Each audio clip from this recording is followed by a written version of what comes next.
Okay, hi, welcome everyone. My name is Alison Moore. I am the CEO of Comic Relief here in the US.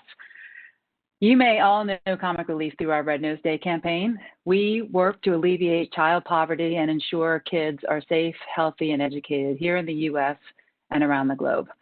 Our work is to use this platform to amplify the incredible work, actually, of our nonprofit partners, and with that, drive mass awareness for the work they do to help the children who need us most.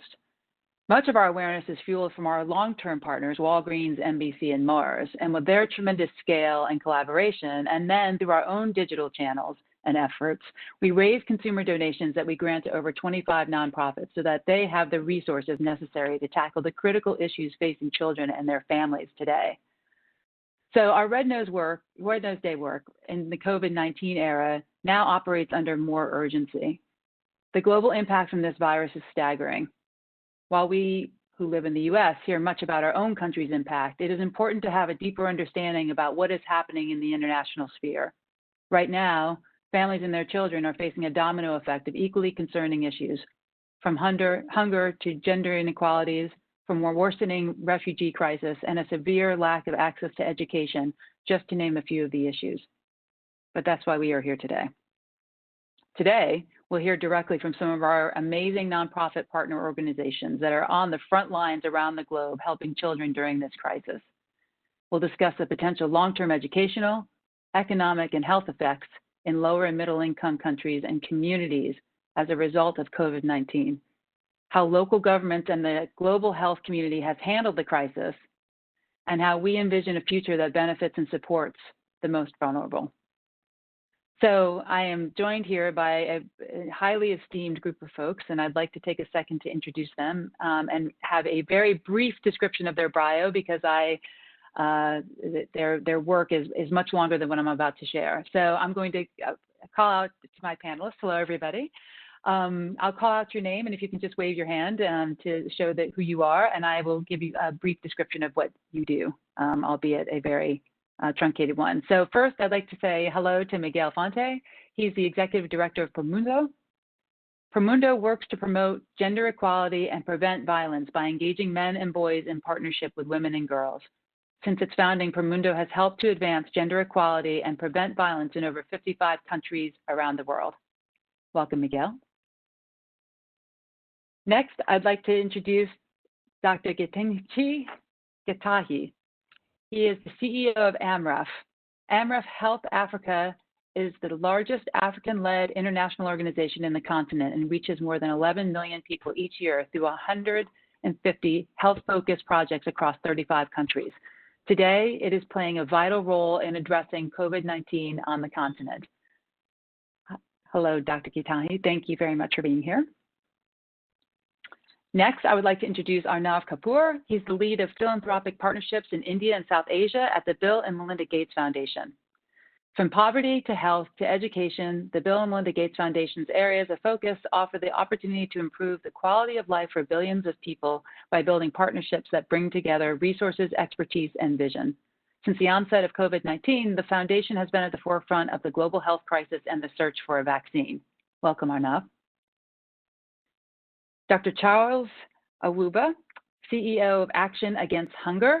Action Against Hunger, their mission is to end global hunger and to save lives by preventing, detecting, and treating malnutrition. Globally, the organization is the world's hunger specialist, serving in over more than 21 million people in 47 countries in 2018. Thank you for being here, Dr. Owubah. Next, I would like to introduce Heather Simpson. She is the Chief Program Officer of Room to Read. Room to Read seeks to transform the lives of millions of children in low-income communities by focusing on literacy and gender equality in education, based on a fundamental belief that the world change starts with educated children. The organization invests in the future of nearly 1 million children each year. Thank you for joining us, Heather. And then finally, Patrick Sooma. He is the Integrated Protection Coordinator of International Rescue Committee, also known as the IRC. So the IRC responds to the world's worst humanitarian crises and helps people whose lives and livelihoods are shattered by conflict and disaster to survive, recover, and gain control of their future. The organization works in more than 40 countries and 26 U.S. cities to provide clean water, shelter, healthcare, education, empowerment, support to refugees and displaced people. Welcome, Patrick. Thank you for joining us. So thank you all for being here. Before I jump into the discussion, I want to remind our viewers that they have the ability to submit the questions to the Q&A feature on the right side of your screen on the WebEx side. And so when prompted, please address your questions to all panelists, and at the end, we'll take a few minutes to answer as many questions as we can. So before we get started, I also want to introduce Lorelei Williams, my colleague at Comic Relief. She is the SVP of Grants for Comic Relief and leads our grant making, all of our grant making strategy, and oversees also the strategy and implementation for the Red Nose Day Fund to end and alleviate child poverty. I'd like to hand it over to Lorelei for a few minutes. Sure. Thank you so much, Alison. I'm really just overjoyed that we have this opportunity to share in time with our grantees around this vital discussion and to really hear and learn more about the phenomenal and innovative work that they're doing at a mass scale in this time of crisis. We know their work is more critical than ever. As you pointed out, we're looking at massive learning loss and acute effects. We know that 1.5 billion children around the world have been affected by school closures. We know that 250 million children and adults are projected to face acute hunger and starvation by December 2020. We know that deaths from TB, malaria, and HIV are projected to double unless urgent action is taken. And we know that across every sphere, health, economy, security, social protection, the impact on women and girls is massively exacerbated. And then finally, over 56 million migrant and refugee children around the world don't have the privilege of social distancing and access to wash. And so they are disproportionately feeling the brunt of this. And we know these impacts are tremendous, right? They're going to impact and shape the next generation in our world profoundly. But even as these numbers are stark and grave and cause for concern, what gives me hope, and I think what fuels all of our action and momentum around this, is truly this partnership with our incredible grantees who are really working and have acted swiftly to address the situation.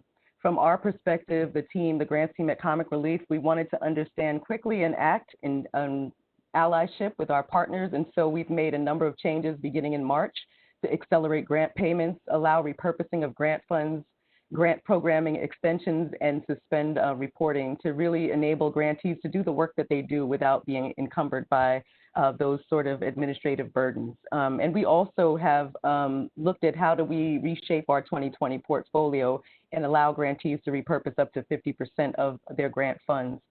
Today's panel, I'm excited to say, is a remarkable group of leaders in their field representing various vantage points that was on purpose. We're hearing from CEOs, people who lead programming, and people who are doing work in the field. And all of those different vantage points will be important, as will the perspectives from different geographic regions.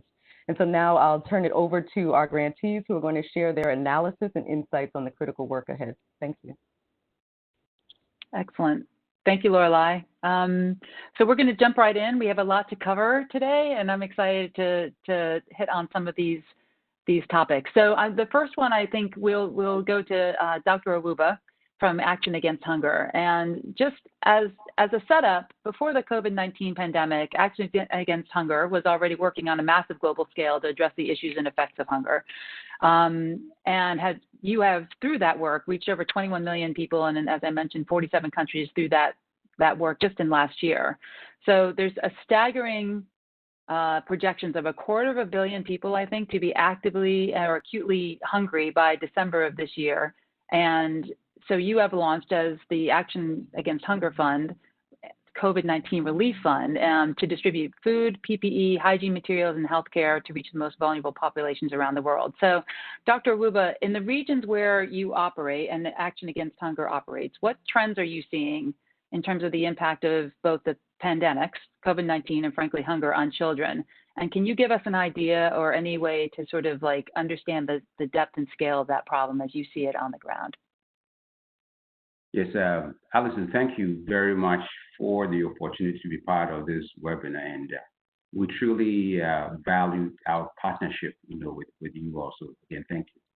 Thank you. I think I would like to put the issue of hunger and COVID into perspective. Last year, over 820 million people did not get enough food to eat.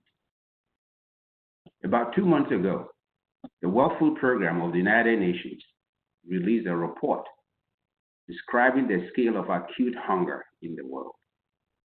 The report says that 135 million people were acutely hungry. I'm referring to those going a full day or more without food. And as many as 73 million were in Africa alone. That's over 50%. Now, guess what?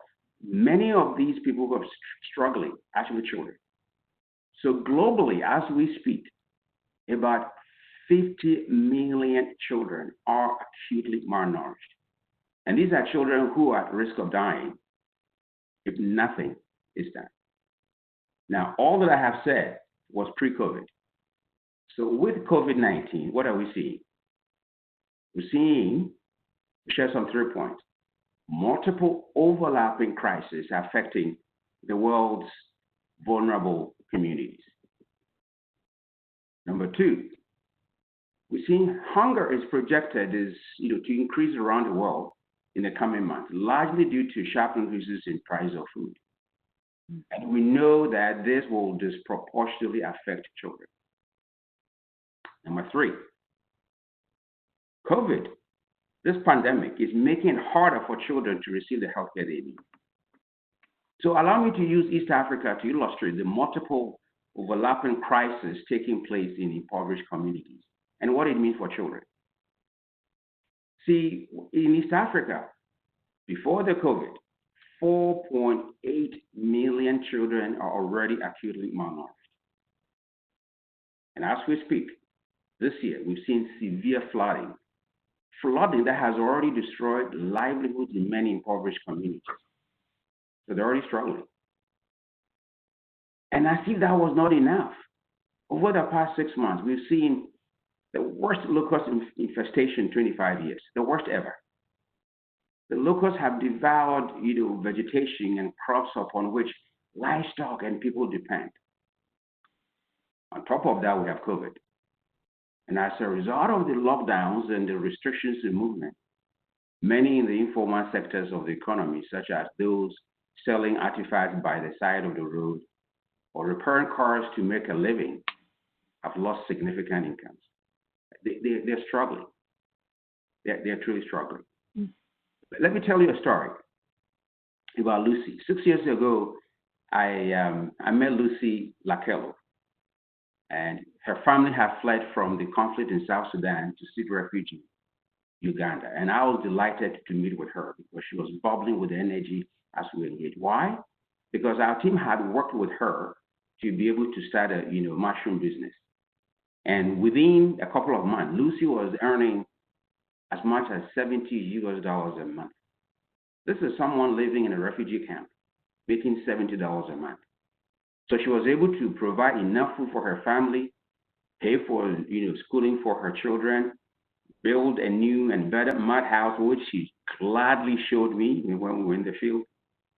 Our team in Uganda regularly follows up with Lucy and other women, farmers that we work with. When COVID hit, Uganda lockdown, severely affecting Lucy's business. She could no longer access the material that she needed, and soon she was not making enough to support her family. Fortunately, Lucy has some savings. Not many people, refugee camps do, but she has some because of the business. And guess what? That's what she's been depending on for now. The question is, how long will her savings last if things do not change? And that's the tension, that's the problem that we're seeing today in many of these places. And let me put it this way: Uganda and the countries in East Africa are not unique when it comes to the multiple overlapping crises that I share with you. We're seeing the same thing in Haiti, the same thing in Peru, the same thing in Bangladesh and other places. So let me take Haiti as an example to illustrate this issue even further. Haiti was already experiencing severe food insecurity pre-COVID, with high rates of inflation, widespread protest, and below average harvest. Guess what? Who's bearing the brunt of the food insecurity? Children. Here's another fact that I'd like to drive home. The pandemic is making it harder for children to receive the health they need. just as I was, preparing for this webinar, right? Read this, Lancet, the Global Health Journal, a study which they just published, that for the first time in 6 decades, global child mortality is going to increase as a result of COVID-19. We've been tracking global child mortality since 1960, but for the first time in 6 decades, we're going to see an increase. 1.2 million children will die before their 5th birthday in the next 6 months. And that is 45% jump pre-COVID. Oh. Why is this happening? Millions of children are not going to be vaccinated in the months ahead due to parents' fear. People are afraid. Here in the United States, we are afraid to go to clinics. The same thing is happening in those places. Mothers are afraid. Why go there and have contract the virus? You don't want to go. This could mean many more children contracting preventable disease. And the emphasis here is preventable because under normal circumstances, the vaccinations will be made, these diseases will be prevented. Now with COVID, that's not so.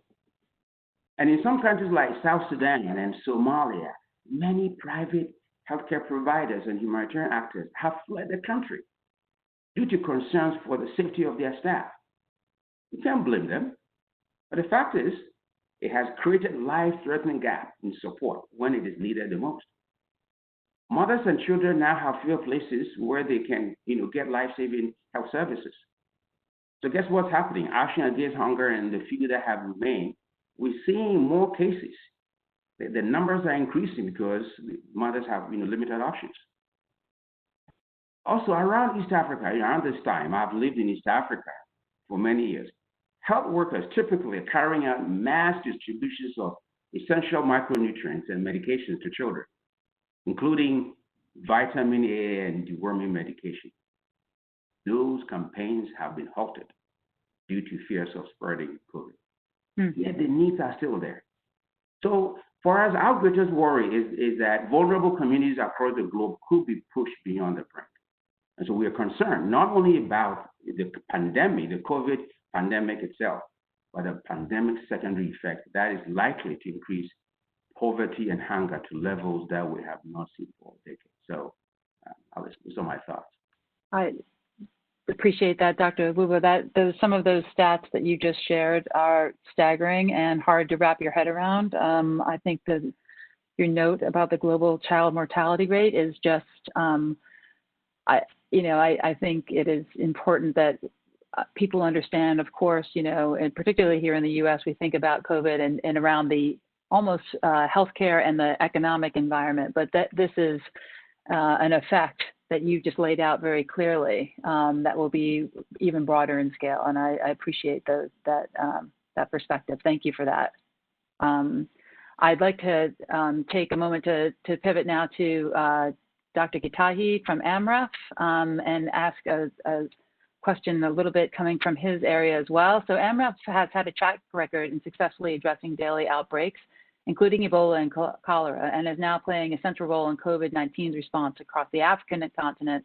And then I think collaborating closely with the African Ministries of Health, the African CDC, and the WHO to help provide frontline health workers with training on COVID and scaling up testing and really expanding the community awareness for preventing the spread of the disease. So Dr. Gitahi, what are you seeing as, from your perspective and from AMREF's side, are the core impacts of the pandemic, particularly its secondary effects of children across the continent? And are there some critical lessons that you could share that AMREF has drawn from, clearly, as all of your work in Ebola and cholera outbreaks, that perhaps folks can consider in the ongoing strategic response? Could you paint a picture for us there? Thank you very much, Alison, and I appreciate all the comments that Charles has made on because it's true. We see it every day. I think actually one of the things which has often puzzled me for the last few weeks is the way the world keeps, or the people keep saying that Africa has escaped the pandemic. In real sense, the biggest blunt of the pandemic is going to be in Africa because the pandemic is beyond the COVID mortality and the COVID morbidity. So this is something that people need to keep in mind. And those are the effects we are discussing here. that affect, multiple parts of the economy. Of course, if you are to look just specifically at COVID, then which is a very narrow eye, then you would say we skipped the pandemic because the mortality rate is not as high generally. We are seeing a mortality rate or case fatality of 2.7% or 3%, whereas countries were seeing up to 10%. We know the pandemic is just starting to rise now in many countries. So we can look at all these things. And the reason why the case fatality may be low is demographics, which is again the importance of this conversation, because if more than 50% of the African population is below 19 years, then we are basically saying that the pandemic above 60, where the case fatality is, where we are seeing that a lot of the severity and of the disease is occurring above 60 years. In many African countries, on average, only about 3% of the population is within that age group. Whereas if you look at countries like Italy, you're talking about 23%, US 17%. So in Africa, you have a much lower population that is at high risk. Even when you look at comorbidity and you look at hypertension and diabetes, the prevalence is much lower than it is in Europe. But when you look at the second pandemic, which is the pandemic because of the consequences of the management of containment of COVID, it's affecting the bigger population more significantly through all the things that Charles is talking about. So let's look then at the 50% of Africa that doesn't have a high risk of severe disease, doesn't have a high risk of death, but what is the impact of the pandemic on that population?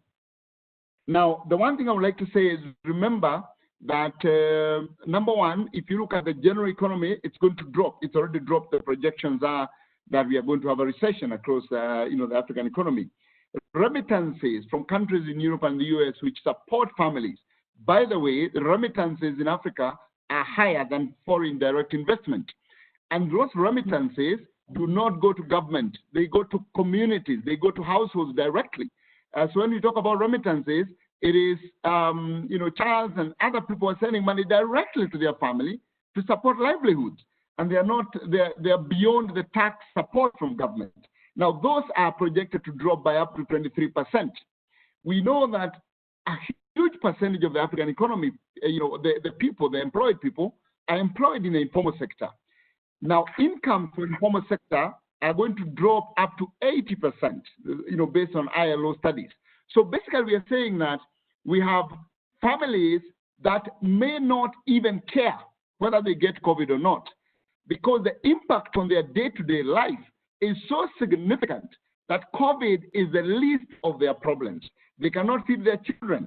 So the COVID becomes the least of their problems. The next thing I would like to say is that just as COVID is actually killing people who have pre-existing conditions, the impact of the economy is actually worse for people with pre-existing vulnerabilities.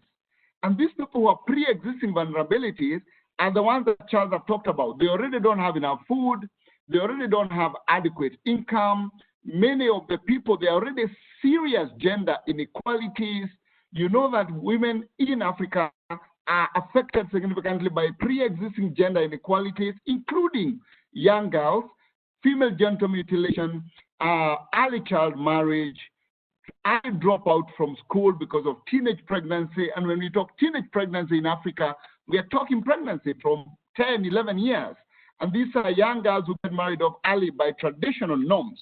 So all these are pre-existing vulnerabilities on top of which now you place COVID. So specifically, if you are to look at the current impact that we are seeing, we are seeing specifically on children are out of school. They're out of school because schools have been closed. I think the last data I looked at, 53 countries in Africa had actually closed schools. Now, that's a huge number of children who are out of school.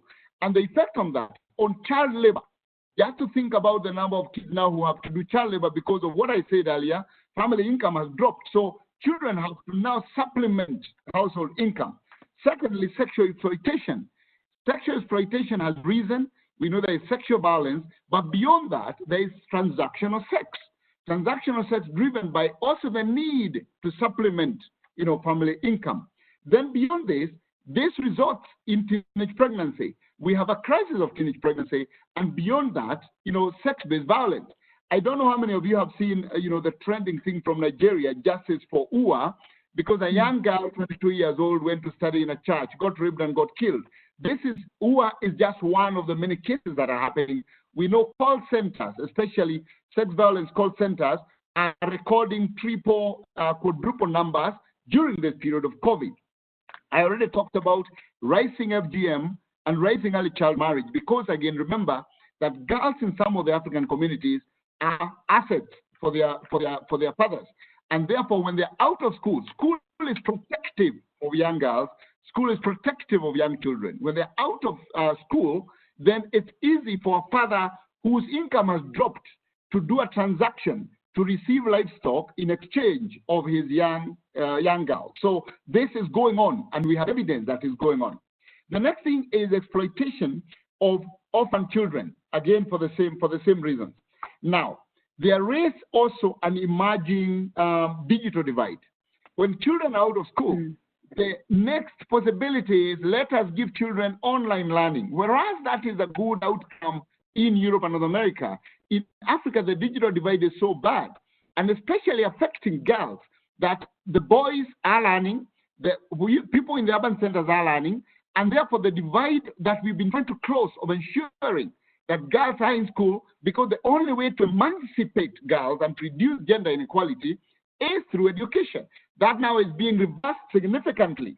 And not to mention all the things that have been talked about in terms of reducing essential services. You saw Malawi issued a 3-month notice to stop the national immunization program. 3 months.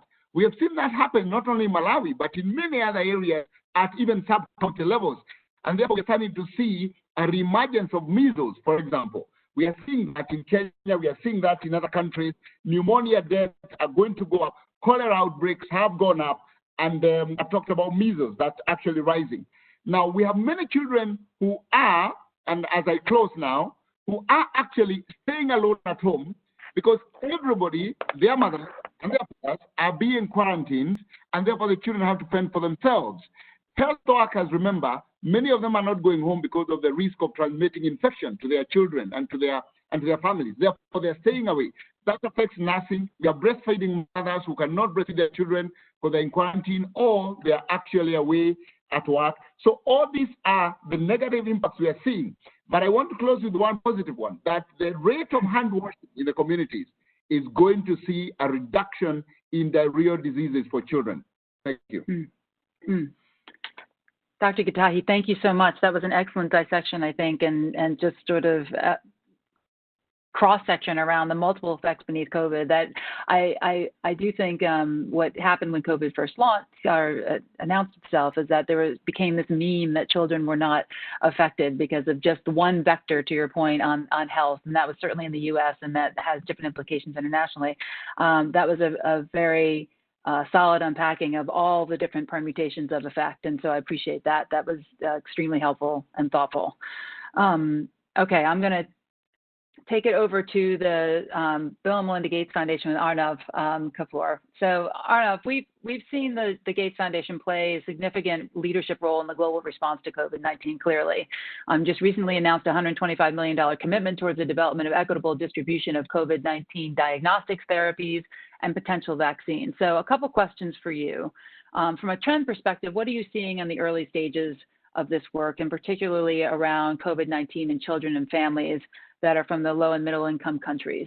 And anything, perhaps around Southeast Asia, where you are leading the Gates Foundation response efforts. And then number two, thinking about the international development community, how can they be better equipped to help this crisis? What lessons maybe can you help us understand applying from previous experiences and responding to other infectious disease outbreaks? Arnav? Thanks for having me, Alison, and thanks to Comic Relief team for bringing together everyone and on this panel. We deeply value our partnership that we have with Comic Relief over the number of years. We're just, want to make sure that everyone who's joined in across the world, is doing well and is staying safe, and from various parts of the world, whether it's good morning, good afternoon, good evening. Thanks so much for joining. I just want to mention upfront that probably this is the greatest public health crisis that most of us have ever seen in our lifetimes. I mean, due to the sheer pace of the virus spread, COVID-19 is proving to be far more dangerous than some of the large infectious diseases such as TB or even AIDS. As the virus continues to spread across the world, and primarily now it's reached to the southern hemisphere more, the foundation has committed over 300 million for efforts globally, and we'll continue to see how where our resources and expertise can be most effective.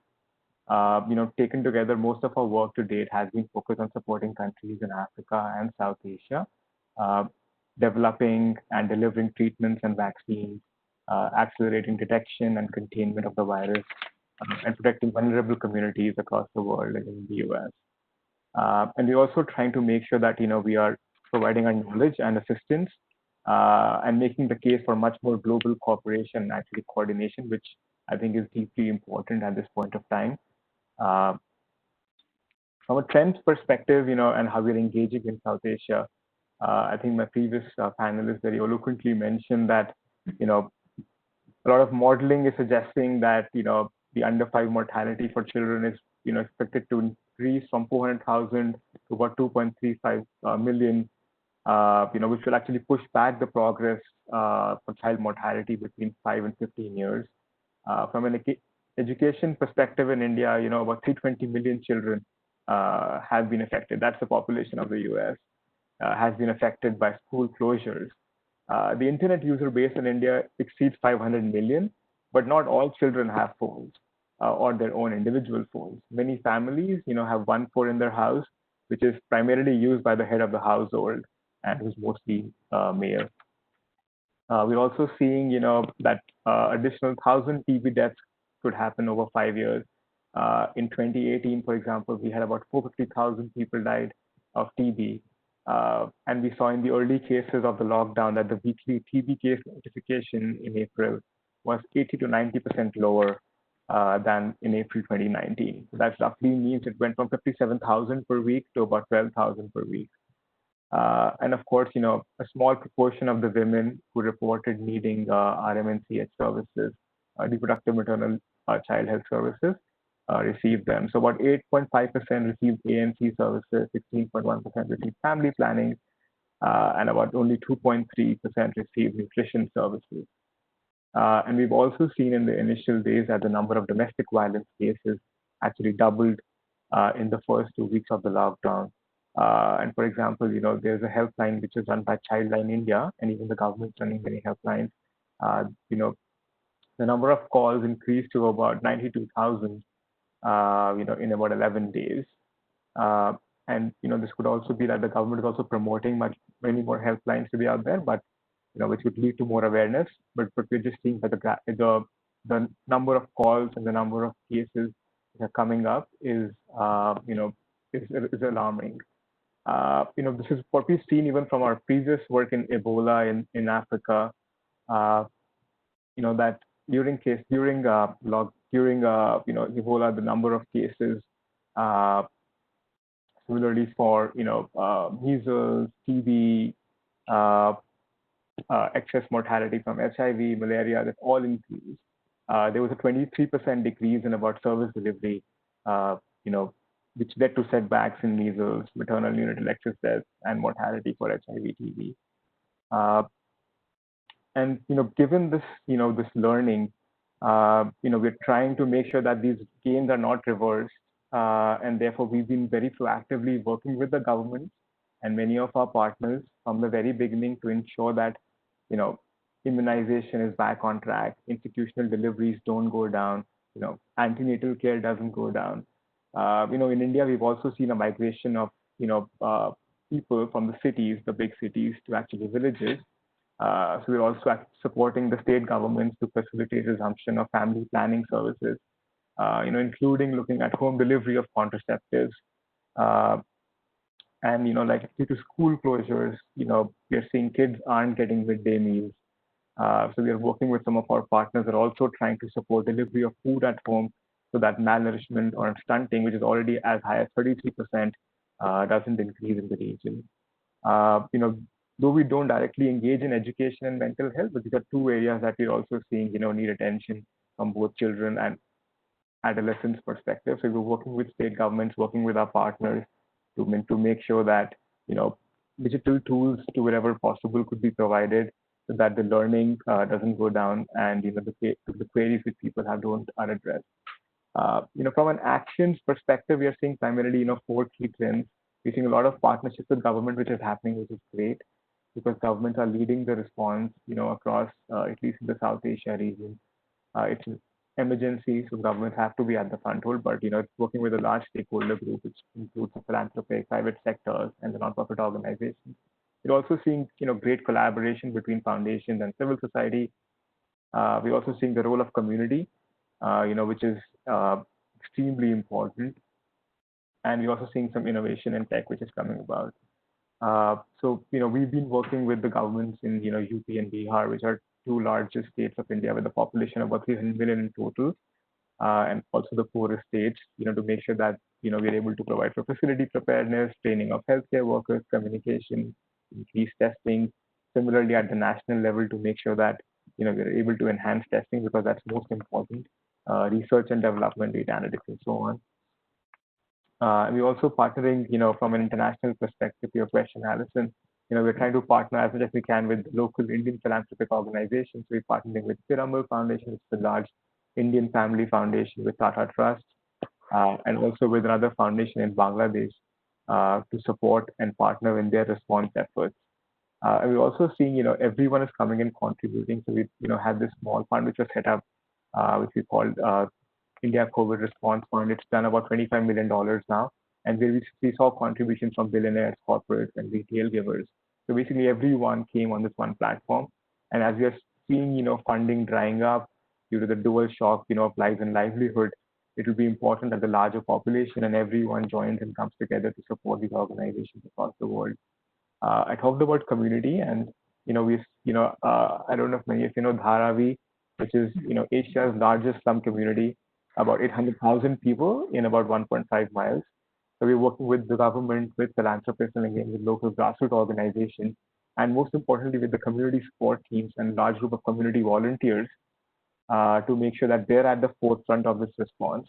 And we're also looking for a similar community response, initiative with BRAC in Dhaka.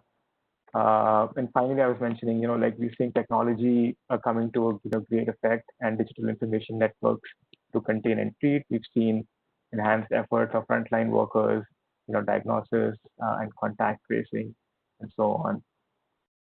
So in a kind of a nutshell, we're seeing that, our work, we have a work cut out for us, but we're inspired by the tremendous response, and we've seen from government, philanthropists, and the NGOs and the communities.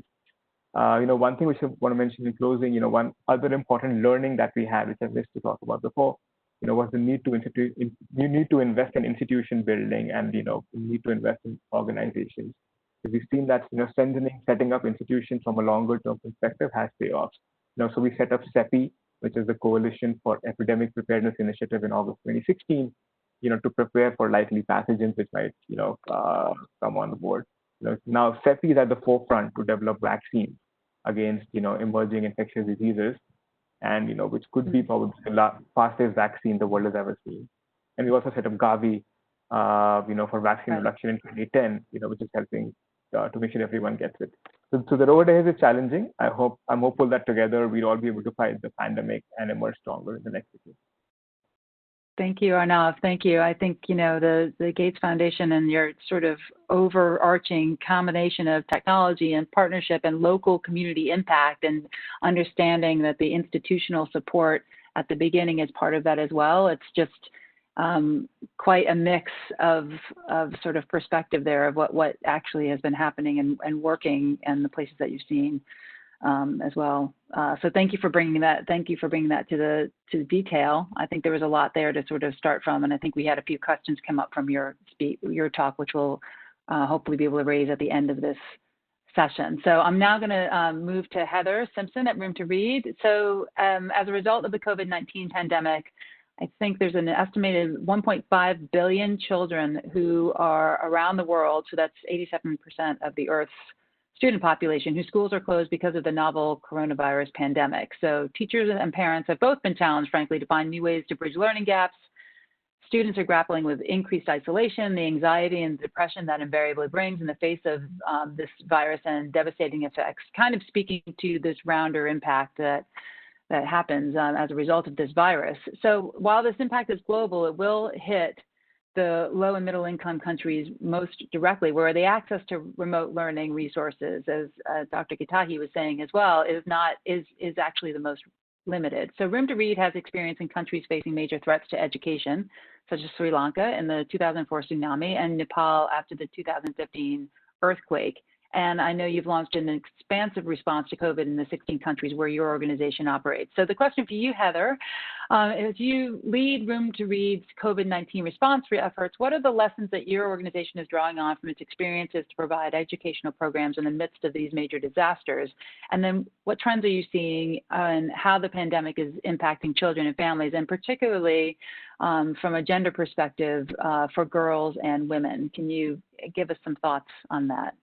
Absolutely. Thank you, Alison. It's such an honor to join this panel. I really appreciate the opportunity. As you've mentioned, the scale of this global pandemic is really unlike anything we've seen. And the scale of the education response to this pandemic is also very unique. That said, we have been looking at similar education emergencies responses. And my colleagues have mentioned the Ebola pandemic response, especially in countries in Africa. And we have a lot to learn of what went well there, as well as some of the lessons of what was a challenge for particularly girls in dealing with a health emergency, such as Ebola and now such as COVID-19. We know that, and I'll talk a bit of what we're doing to support those girls. We know that the education response was scaled very quickly. It was also an emergency pivot to distance learning. This was not a planned, thoughtful approach to going from classroom-based learning to suddenly distance-based learning. This was from one day to the next.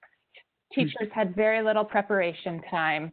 We also know that children who had strong foundational learning skills, strong literacy skills, strong critical thinking, problem solving, persistence, communication skills, those children are in a much better position to continue their learning journey as it goes to a distance learning opportunity.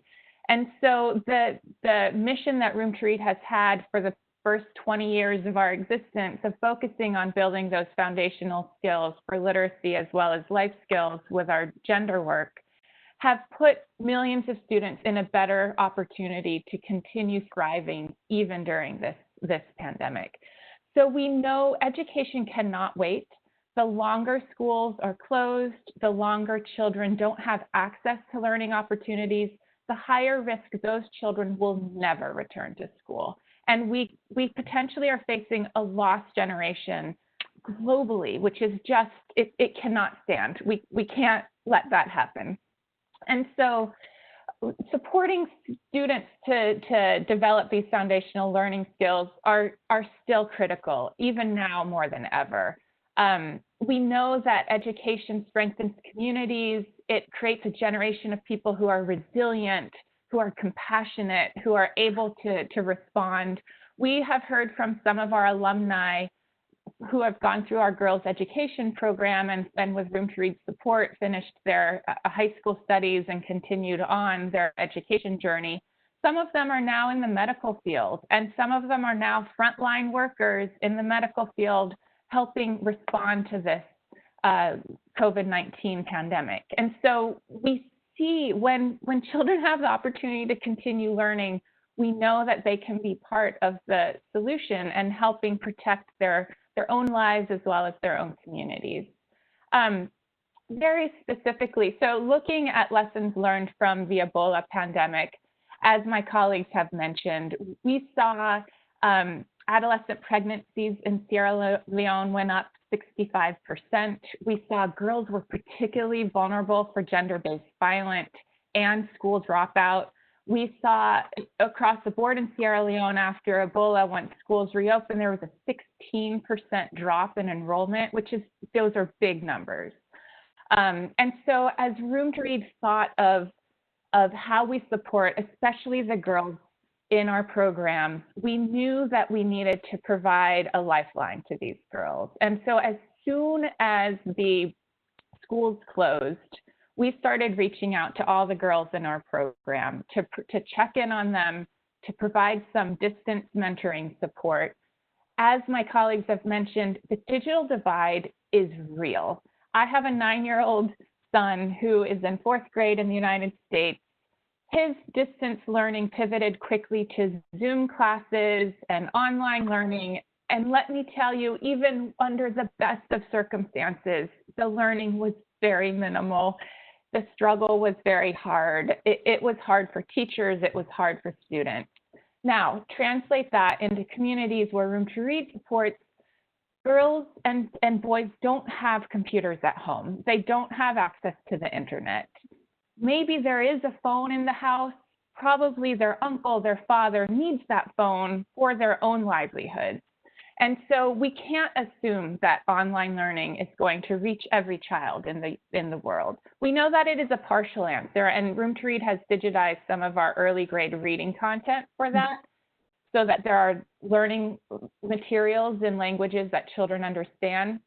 But particularly for adolescent girls, we knew they were at high risk of never returning to school. And so we have been providing distance mentoring to support to nearly 24,000 girls across our programs in many different countries. And we've been checking in on them to give them encouragement and also to collect some information from them to identify those girls who are at higher risk of not returning to school. And things such, we're asking them questions about, has anyone in your household lost income because of COVID-19 related issues? And we have seen that 42% of the girls that we're in touch with regularly have reported that someone in their house has either lost a job or has decreased income. And some of these families are working with $1 a day income. So a decrease in that kind of income is devastating for many of these families. We know that nearly 10% of our girls are struggling to continue learning at school or learning at home. Nearly 10% of them are worried that they won't go back to school.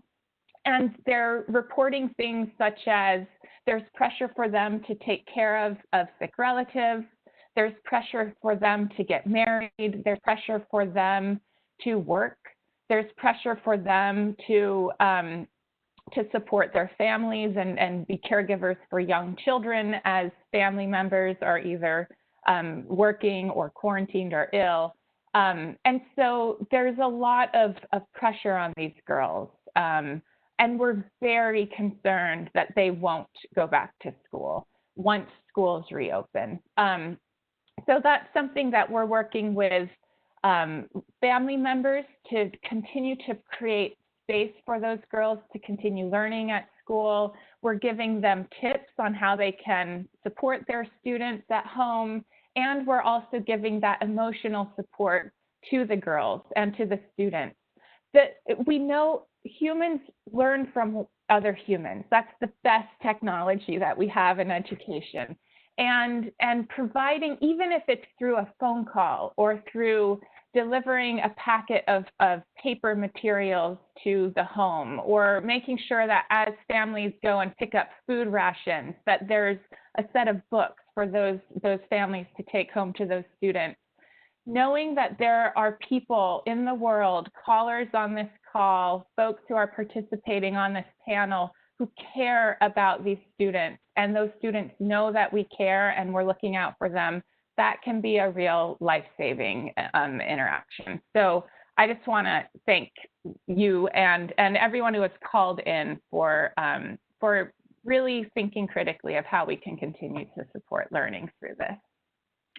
Thank you, Heather. That was a great set of and perspective, frankly, from particularly around women and girls, and kind of getting under some of the other extenuating issues that they face with all of this as well. So I appreciate that perspective. Next, I'm going to go to Miguel Fonte from Promundo. And so Brazil has experienced a significant increase in the rate of domestic violence during the pandemic. According to the Brazilian Public Security Forum, there was an increase of almost 45% in the number of domestic violence reports to the police in Brazil's largest city, Sao Paulo, during the pandemic. So reports of a couple fights on Twitter also increased fivefold from February to April in 2020. So the pandemic increases clearly the challenge of direct domestic violence counseling and educational activities really due to the social distancing piece. So, but that said, I think Promundo has risen to that challenge and been able to develop a distance counseling and educational workshop for fathers in low-income communities of Rio by using the main social media platforms like WhatsApp, Instagram, and Facebook, and then promoting engagement tasks and WhatsApp lists and lives on Instagram and Facebook, and then also providing tangible benefits for these men engaging in the activities. So food baskets, masks, alcohol gel, and figuring out how that supportive role can be part of their work too. So Promundo has been able to promote gender equality and caregiving during the pandemic and support for reducing domestic violence. So Miguel, Room to Read has just highlighted key issues facing girls and women. What trends are you seeing in the pandemic impacting children and families in South America, and particularly around gender and a lot of the work that you do around fathers? Can you share any insight for the impact for boys and young men in the communities that you serve? That would be wonderful to hear from you.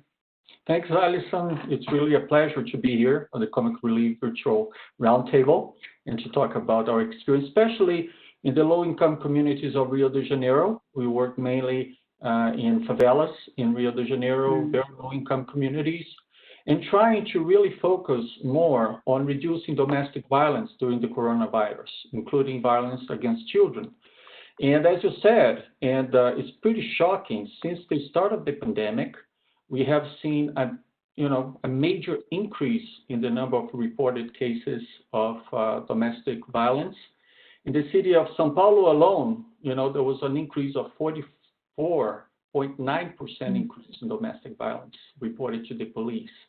So it's an amazing number, and the way we see this was how do we tackle this, because all of our methodologies were really based face-to-face.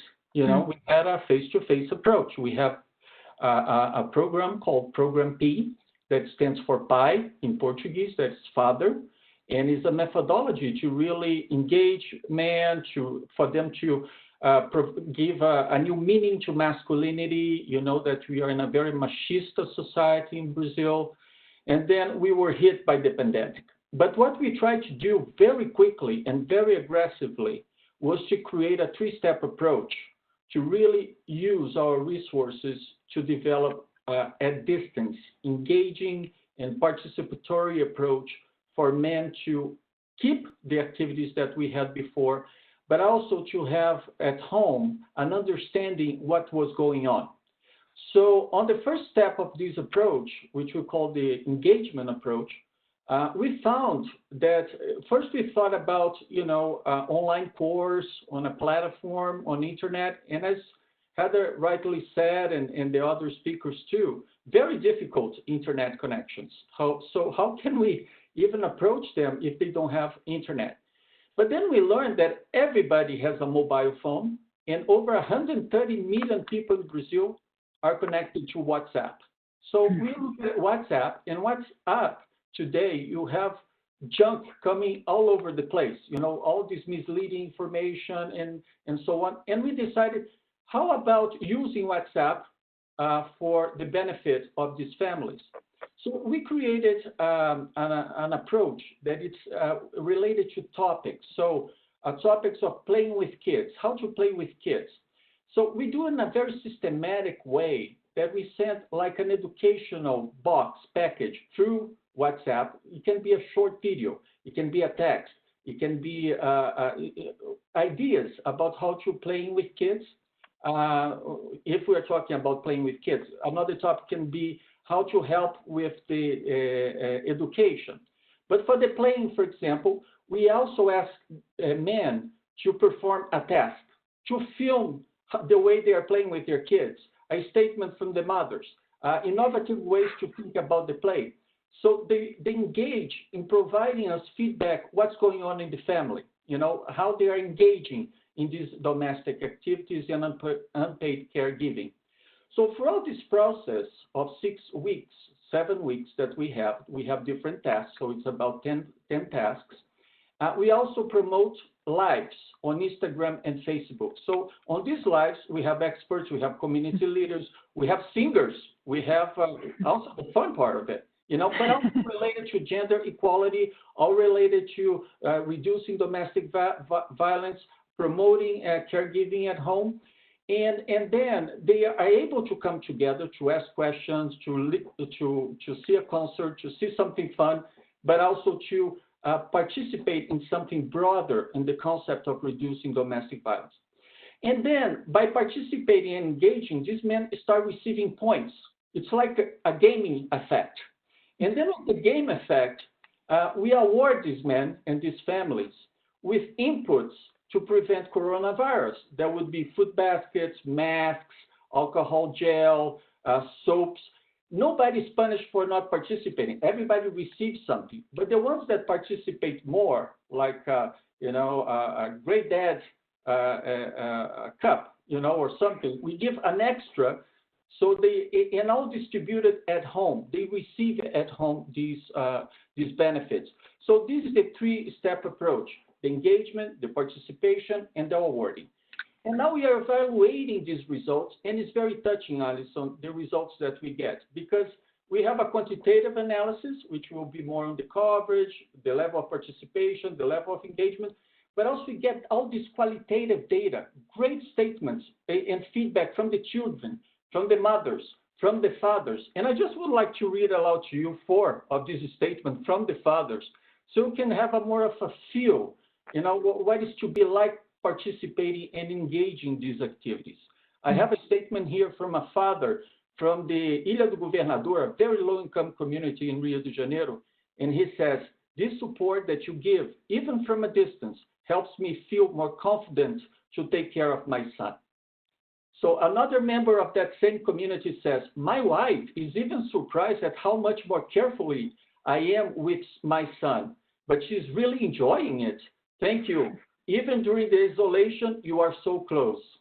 And then we have also statements from a community that we work in Rio, 2 more, from the Morro dos Prazeres, a very low-income favela, actually, in Rio de Janeiro.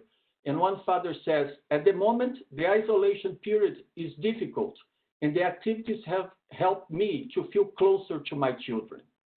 And then another statement, a final one, someone also from Prazeres said, "Care with hygiene is very important. The activity that talked about ensuring hygiene habits with my children was very important. Thank you for caring for our little ones." So this is great. It's like, it's so touching. And the videos that we receive from them, and the joy that they get of someone looking and being with them during these very difficult times. So it has been a wonderful experience. We have about 140 men involved in these activities, and we plan now to expand even further these activities in the 2nd semester. Thank you so much, Alison. I'm really glad to be here, and I will answer any questions. It will be a pleasure. Thank you, Miguel. I think I was so impressed with the innovative solutions that you all have come up with in the face of not being able to have face-to-face, leveraging digital to continue to drive the impact that you have between the engagement and participation sort of ideas that you all have kind of formed. It's really, you can see, has had a material impact. So thank you for sharing that. That was really quite interesting, and the sort of scale you've been able to maintain during this time. Thank you. Thank you. Last but not least, I will turn to Patrick from the IRC. So Patrick, before COVID-19, the global refugee crisis was at its worst point in history, with 70 million people displaced by war, climate change, economic hardship, and other forms of violence.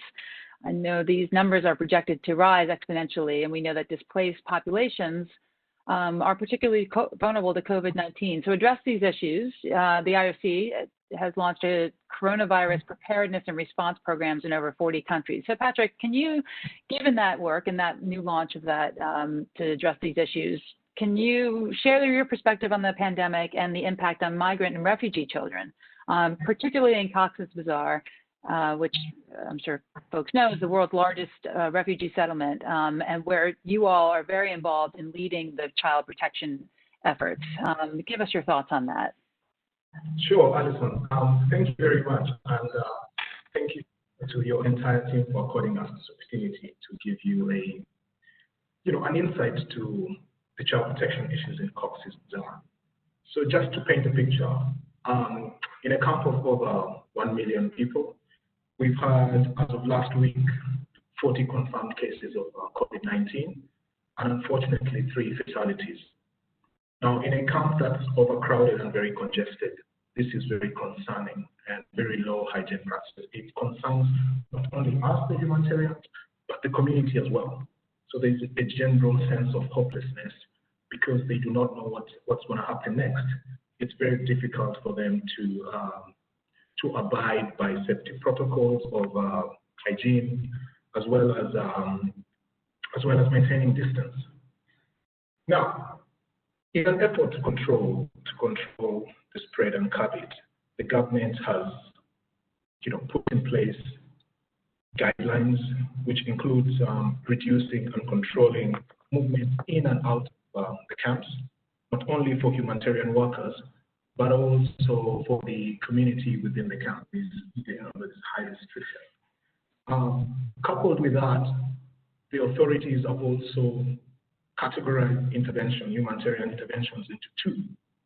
Those deemed as critical, predominantly health, continuing operations, and those deemed non-critical have been asked to reduce on intervention. And unfortunately, child protection and education sector have fallen within the category of non-essential.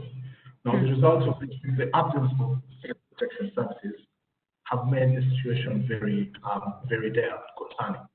The risks, the protection risks that were already existing, particularly for the children, has now been exacerbated. No protection services to prevent such risks or respond to such risks. And to just give you a picture, I'm going to tell you a very quick story about one of our clients. A little boy, age 10, and I'll call him Mohammed. Mohammed has been coming to our safe healing and learning spaces, which essentially is a safe space where children are able to come and learn life skills, but also go through social, emotional sessions. He's been attending our session for about 6 months, and our volunteers met him, and he was riding a TomTom. A TomTom is a motorcycle taxi that locally used to transport people in and out of the camp. Now, when we asked him why he was doing this, he said his caregiver had abandoned them to a week or so to go and look for a job to do.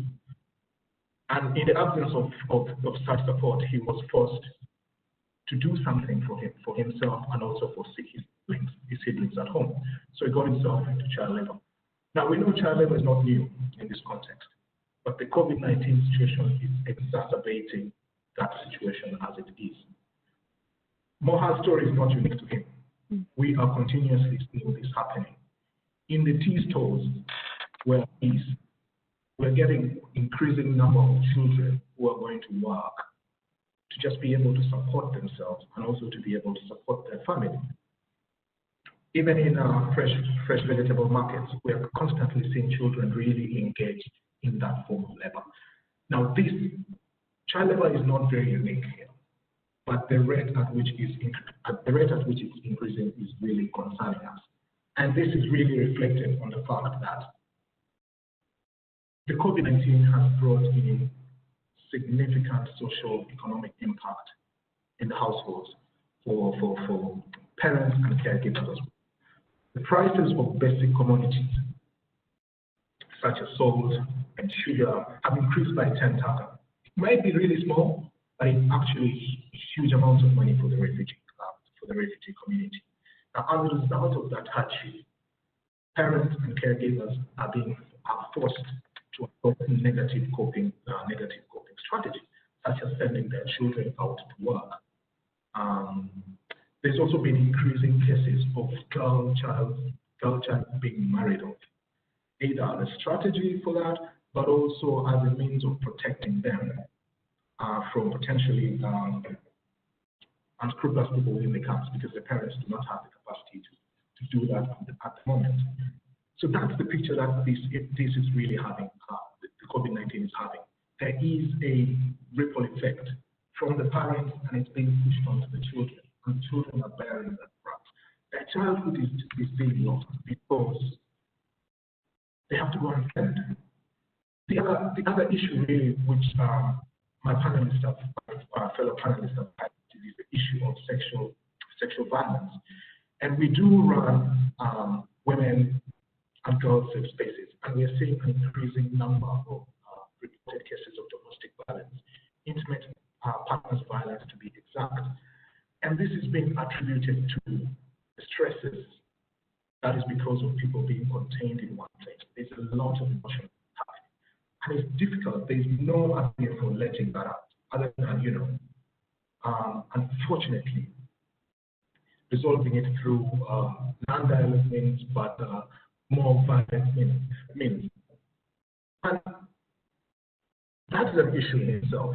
But the worst part of it all is because of transferred emotions, misplaced emotions, the children get caught up in the violence. We recently conducted a quick survey and discussion with adolescent youth, and they told us 48% of the ones we spot said they are hugely concerned about physical violence that's happening within the homes. They are caught up in these places. Not only are they being hurt physically, but also emotionally. The trauma of seeing your parents going through such a painful process is horrendous. It's very difficult to just, but these children have to go through that. Now, the worst part of this whole scenario is because of the lockdown and so much control about movement, especially for the women, the girls who go through this are not even able to go to get the services, the much needed life-saving services. It's not possible for them to go out. And the double tragedy is, as the girls also helped with domestic chores, they are again subjected. They are again subjected to verbal abuse from the men, and that is something that we're constantly seeing. And then, having deemed our services as non-essential, it means therefore the protection services and safe spaces that we're able to offer the children, where they're able to just come, learn, and just be children, is no longer there. And because of that, they are exposed to additional risks. Trafficking is one of the issues that we're again seeing on the rise. Not so long ago, maybe a week ago, the Bangladesh police have intercepted numerous cases of attempted trafficking where children are being trafficked. So, such vital protection services have left the children so much exposed to these risks. And the concern is all the efforts that we've put in place protecting these children for the many years is going to roll back. It's going to roll back. Education has not even been spent. I mean, all my panelists have talked about education, how it's close. And therefore, the children, we're going to have a generation of children who hardly know how to read, how to grade, and the basic numeracy.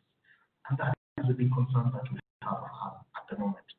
So to sum it up, let's say the impact of this at the families, and this is being passed on the children who are bearing the brunt of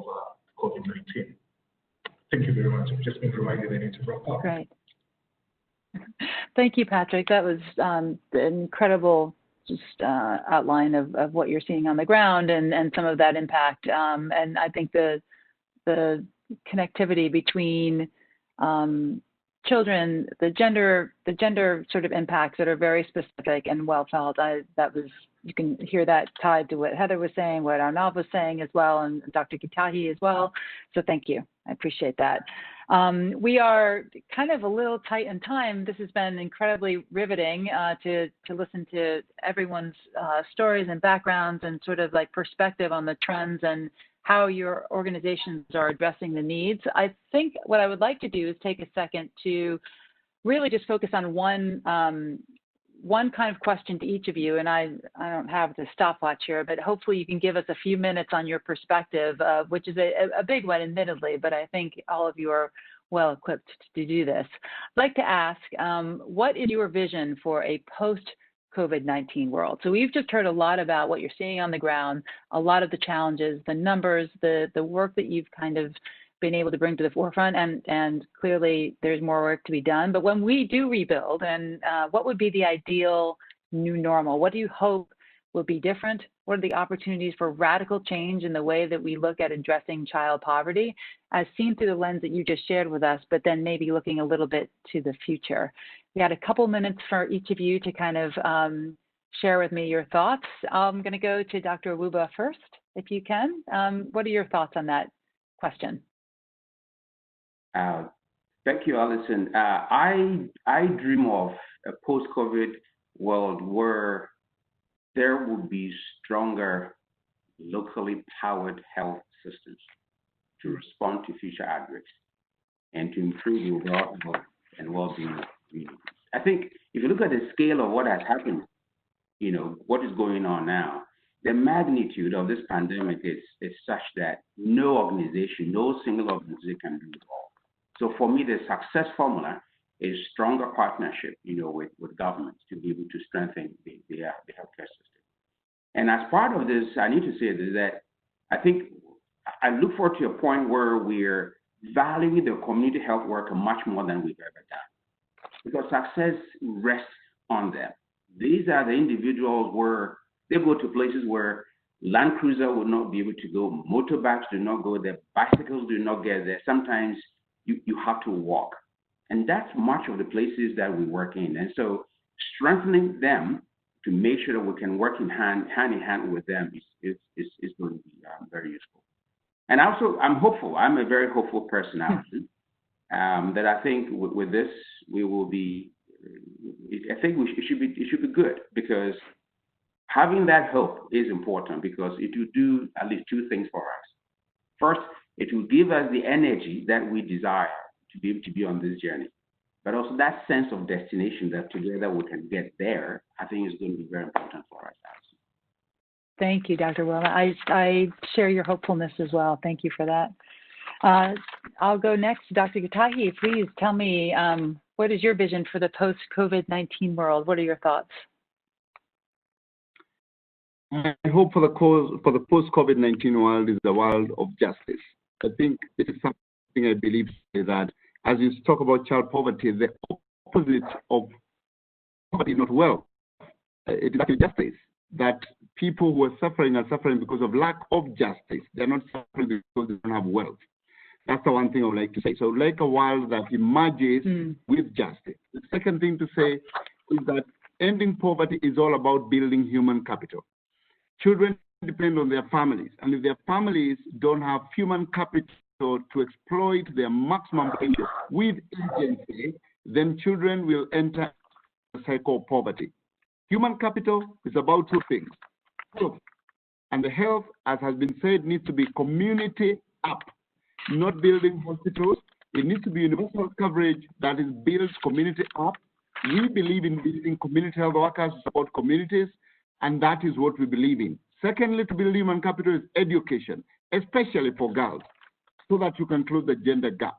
So if we can look at those things, justice, and secondly, focus on building human capital, focusing on health, women and girl empowerment, and education, especially for girls, I believe we will have a much better world post-COVID and during COVID. We need to build back better, bounce forward, not bounce back.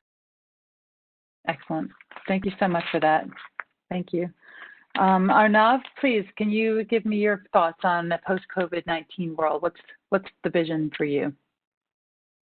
Thanks, Alison. So our vision at the Gates Foundation is that all lives have equal value. And my dream is that, each child and each individual has the opportunity to not only survive, but also thrive. I think COVID-19 has outlined the importance of building resilient health systems. Our hope is that, we spend more on healthcare and education as a percentage of GDP, in the South Asian countries. These are the two most important ingredients for developing human capital. Second is that, we hope to strengthen public health systems, especially primary care, the frontline workers and the community health workers. Third, hopefully more countries will explore universal health coverage.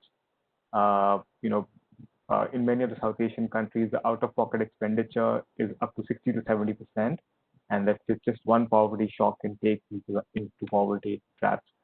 And finally, how can we further leverage digital and technology, which has been more, brought to the forefront with COVID, and create open digital ecosystems, which are very inclusive and give people choice, so that everyone can come on this one platform and actually work together, to build and ensure that, like I said before, each child has the opportunity to survive and thrive.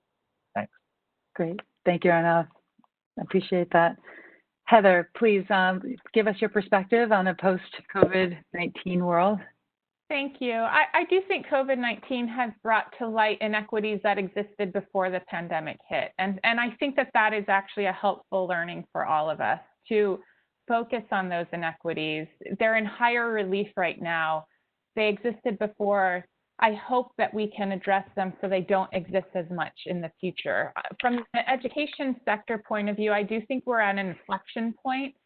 Knowing that the systems that were in place before the pandemic hit were already not reaching hundreds of millions of students or child ages that should have been in school. And hundreds of millions of children who were in school weren't necessarily learning what they needed to be learning. And so I am hopeful that through this process, we're going to figure out how to better support teachers when they are able to work with children. We can pair technologies such as radio, television, books, hard copy materials, and pair and support parents and community members to not only say that school is the only place learning happens, but school is both lifelong as well as life-wide, that there's learning that happens in classrooms with teachers. There's also learning that happens outside of the classrooms. This blended approach we're starting to hear systems talk about. And I do think we're going to learn a lot through this process to figure out how we create not just an emergency distance learning and blended learning, but a really thoughtful, evidence-based blended learning approach to create a whole generation of students who are lifelong learners, who are fulfilled, who have the skills they need to live joyous lives, to help create more safe, healthy, prosperous communities, and build more happiness and joy in the world as well. That's my vision. I hope that vision comes true on the happiness and joy in the world particularly. Thank you for that, Heather. Miguel, please share with us your thoughts on the post-COVID-19 world. Oh, sure. I think to get out of our state of confusion that we are with the pandemic, I think the future is being pragmatic. How we can be very pragmatic with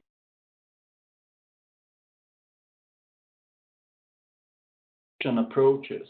That really with the government, not only the educational sector, but also the social protection sector, the health sector, in a way that we connect people and connect in a way that is interactive, that is interesting, and that provides quick responses on some basic questions and basic needs. So I think if we get to that level of being pragmatic and really promote the messages of gender equality in a way that is also very interactive, in a way that we also, as a Paulo Freire approach in Brazil, the famous educator says, from bottoms up, to also leverage on this learning from their own experiences and what they want to share with others, what they want to share with us, I think will make the world much more interesting other than just top down, you know. And I think this gives us the opportunity of being pragmatic in a sense of leveraging from these so rich experiences that we are getting, because we get these feedbacks from the fathers, we get this feedback from the mothers, and we reinvent ourselves in the approaches that we have in our work. So I think the future is really being all about being very pragmatic and very engaging. Thank you. Thank you. I would agree with that as well. And so finally, Patrick, please give us your thoughts on the post-COVID-19 vision. What are your thoughts there? I think what I've really learned and what we're learning out of this COVID-19 situation is that, you know, our intervention cannot be the same. There is need for agility in the way we deliver services, but also position ourselves to be quickly able to respond as the situation unfolds. And for me, it's no longer business as usual. We need to have a paradigm shift. No longer the traditional way of implementing activities. We need to come up with more innovative ways in situations as this where there is, you know, restriction in access. We need to be very innovative to reach out to the children who are going to fall within the cracks where we cannot reach them out. I mean, online learning is definitely a good thing, but then in places where there's restriction on internet access, how can we reach out to them? So if there's one thing we really need to be agile to that, we need to rethink the way we operate. There's a lot of opportunities for us to be innovative with our responses. But I think most primarily is to invest heavily in local capacity. Had it not been the incredible work we have done in building capacities of child protection networks within the community, it would have been significantly hard for us to reach out to the children. So huge, like Dr. Githinji said, human capital is particularly important, but those networks within the community is even more important.